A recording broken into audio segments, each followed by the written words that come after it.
Fala aí, cachorreiros e gateiros! Hoje vamos falar sobre o hipotireoidismo canino. Vamos tentar simplificar da melhor forma para que todos possam entender e assim saiam dessa videoaula sabendo tudo ou quase tudo. Vamos lá? Introdução. O que é o hipotireoidismo? O hipotireoidismo se trata de uma deficiência dos hormônios tireoidianos. Portanto, estou falando de T3 e T4. T3 e T4, eles são produzidos pela glândula tireoide. A glândula tireoide, ela tem um formato característico, muito conhecido como formato de H. Ela é sempre palpável nos gatinhos, ela é uma das maiores glândulas do corpo. A glândula tireoide, ela tem a função de regular o metabolismo basal, ela está localizada bilateralmente, está lateral à traqueia e abaixo da laringe. O hipotireoidismo ele pode ser classificado em primário, secundário e terciário. Como são produzidos esses hormônios? Para que haja a formação dos hormônios tireoidianos, é preciso que a glândula tireoide ela seja estimulada. E para que isso aconteça, nós contamos com 3 estruturas, o hipotálamo, a hipófise e a tireoide. Mas espera um pouquinho que eu vou mostrar um esquema para vocês e vai ficar bem mais fácil de entender como tudo isso acontece. A primeira fase, ela vai acontecer no nosso hipotálamo. O hipotálamo, ele está localizado no nosso cérebro, como indica a figura de número 1. E ele vai produzir um hormônio que é chamado de TRH. E ele significa hormônio liberador da tireotrofina. Esse hormônio vai agir lá na hipófise, como mostra na figura de número 2, e a hipófise estimulada vai liberar o TSH, que é o hormônio estimulante da tireoide. O TSH vai agir na tireoide e vai estimulá-la e ela vai produzir o hormônio T3 e T4.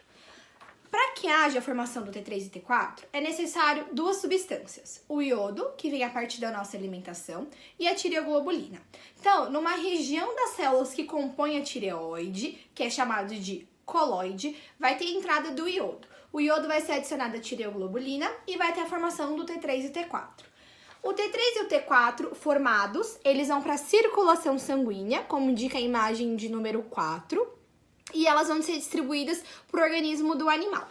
Quando os níveis de T3 e T4 eles estão altos, eles vão realizar o que a gente chama de feedback negativo para o hipotálamo. Então, eles avisam o hipotálamo que não tem mais necessidade de continuar estimulando a hipófise para produzir os hormônios tireoidianos. É por isso que a formação ela é também conhecida como eixo HHT, hipotálamo, hipófise e tireoide.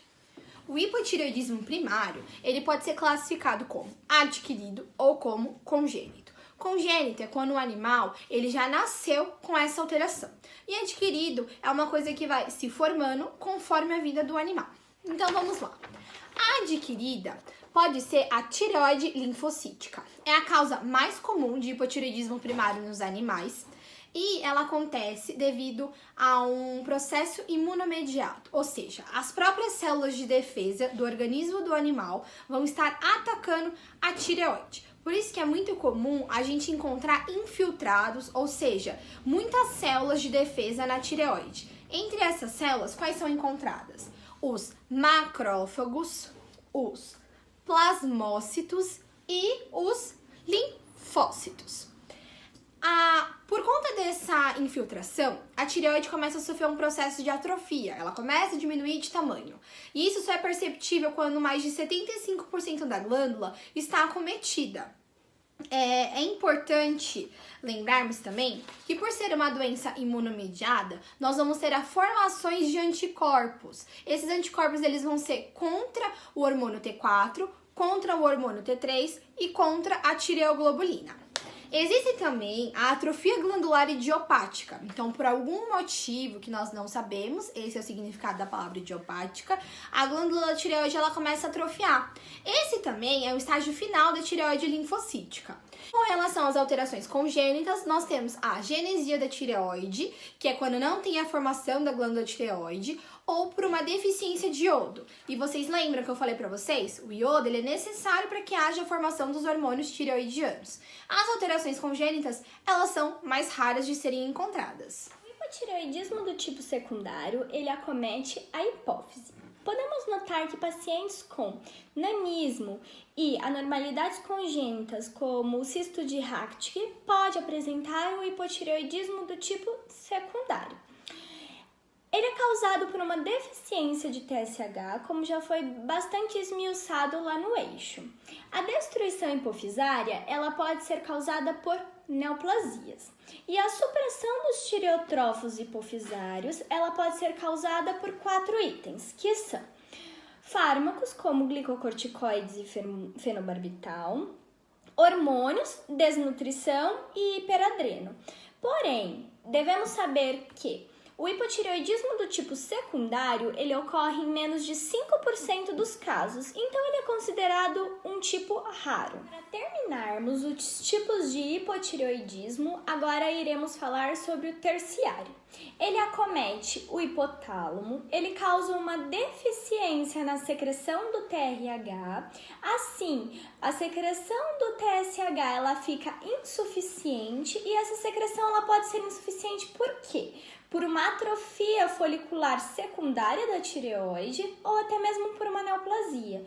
Mas devemos lembrar que é muito raro encontrarmos, só para sabermos que existe mesmo. Existem animais que têm uma maior chance de ter essa doença? Existem sim animais que são mais predispostos a terem essa doença. Existe uma predisposição etária, principalmente animais entre 4 e 10 anos, animais castrados e não existe predisposição sexual, ou seja, tanto machos quanto fêmeas podem apresentar essa doença. Existe também uma predisposição racial. Então, animais de raças puras, eles têm uma maior chance de apresentar o hipotireoidismo, principalmente cães da raça Golden, os Dachshunds e também cães da raça Doberman. Patinha, bate aqui, espera. Olá! Vamos falar agora da sintomatologia do hipotireoidismo. Vamos começar pelo mais tradicional, que é a obesidade, por diminuir o metabolismo do nosso doguinho e também ter indisposição do mesmo. Também, em sintomas mais raros, nós iremos ter a anemia, aumento da taxa de colesterol, intolerância ao frio, também paralisia do nervo facial e diminuição do ritmo cardíaco. Em sistema reprodutor, a doença abaixa a libido dos nossos doguinhos. Nas fêmeas, faz com que tenha falha no ciclo reprodutor e pouco desenvolvimento mamário. Já nos machos, tem baixa fertilidade e perda da habilidade dos espermatozoides. Além desses sinais ditos anteriormente, o animalzinho também vai apresentar sinais dermatológicos, que são alterações na sua pele. Entre essas alterações, o animal ele pode ter alopecia, que são áreas onde tem o pelo cai, o caimento dos pelos. Também pode ter uma rarefação pilosa, áreas onde o pelo vai ficar mais fino, principalmente na região do rabo, da cauda do animal. E aí a gente chama isso de cauda de rato. Além disso, esse animal também fica mais suscetível a piodermites, que seria infecção bacteriana na pelezinha dele. Esse animal também, ele vai ter um pelame muito seco e seborreia seca. Além disso, ele pode ter outros sintomas, como bradicardia, que a gente vai conseguir ver no momento do exame físico, quando auscultarmos o animalzinho, ele vai ter uma diminuição dos batimentos cardíacos. Esse animal, ele vai ter um histórico de ser intolerante ao frio, então ele sempre está procurando uma fonte de calor, seja o sol, seja uma coberta, eles não gostam de ficar passando frio, eles sempre procuram um lugar bem quentinho. Além disso, esse animal tem uma feição muito famosa que é chamada de faces trágicas. É quando o animalzinho ele tem uma carinha de triste. E essa carinha de triste que ele tem é porque ele tem um edema, principalmente nas regiões das pregas cutâneas. Além disso, são animais que são obesos, como dito anteriormente, e muito letárgicos, que têm uma intolerância ao exercício. Ele não gosta de exercitar, ele cansa muito fácil. Tá, mas quais seriam as formas de diagnosticar o hipotireoidismo? Bom, para realizar o diagnóstico, nós precisamos avaliar o animal como um todo. Nós precisamos ver os sinais clínicos, que é muito importante, mas também não somente isso, e fazer alguns exames.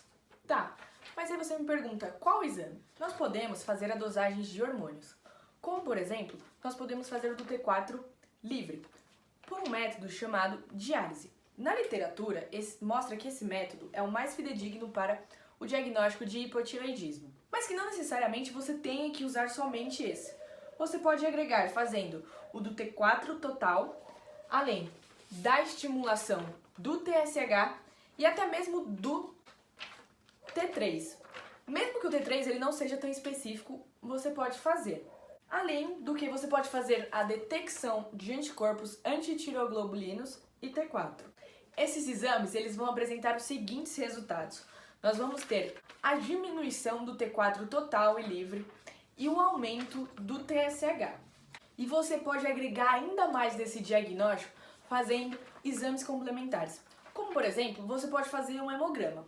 O hemograma ele vai mostrar pra gente que o animal ele vai ter um aumento de triglicerídeos, ou seja, vai ter um aumento de gordura no sangue, além de um aumento de colesterol. E também ele pode mostrar pra gente uma anemia normocítica normocrômica.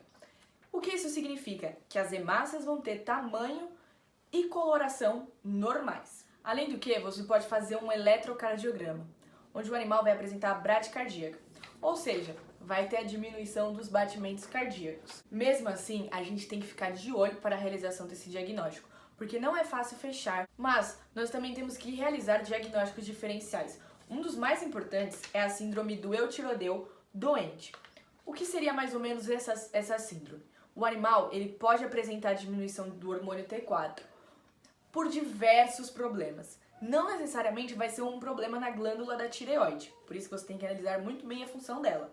Além de realizar outros diagnósticos diferenciais, como por exemplo, diabetes mellitus, hiperadrenocorticismo, diabetes insípidos. O mais importante é a gente não fazer uma receita de bolo para o diagnóstico, mas sim ver o que é melhor para aquele animal, verificar bem a clínica dele, ver o que é melhor para o tutor, o que está dentro das condições e sim tomar cuidado com falsos diagnósticos, pois nós sabemos que a diminuição de T4 pode ser causada por diversas coisas, até mesmo por fármacos. Mas o importante é você ter consciência do que você está fazendo e sempre querer o melhor. Agora vamos falar do tratamento. O tratamento é feito a partir da suplementação hormonal. Essa suplementação é feita utilizando a levotiroxina sódica, que é a T4 sintética. Ela pode ser administrada a cada 12 ou 24 horas, tendo uma dose mínima de 0,02 mg e uma dose máxima de 0,8 mg por dia. Se o tratamento for feito de forma correta, na primeira semana teremos melhora da atividade física do animal, das funções musculares e do apetite. De segunda a quarta semana, teremos melhora da lipemia. E a partir dos 3 meses de uso, teremos melhora nas funções neuromusculares. Para nós avaliarmos se o tratamento está sendo ou não eficaz, nós precisamos de pelo menos 6 ou 8 semanas de tratamento. Sempre é necessário fazer a medição do T4 antes e 4 a 6 horas depois da aplicação. Bom, acho que agora já ficou mais claro de entender, né? Muito obrigada por terem assistido até aqui e até o próximo vídeo. Tchau!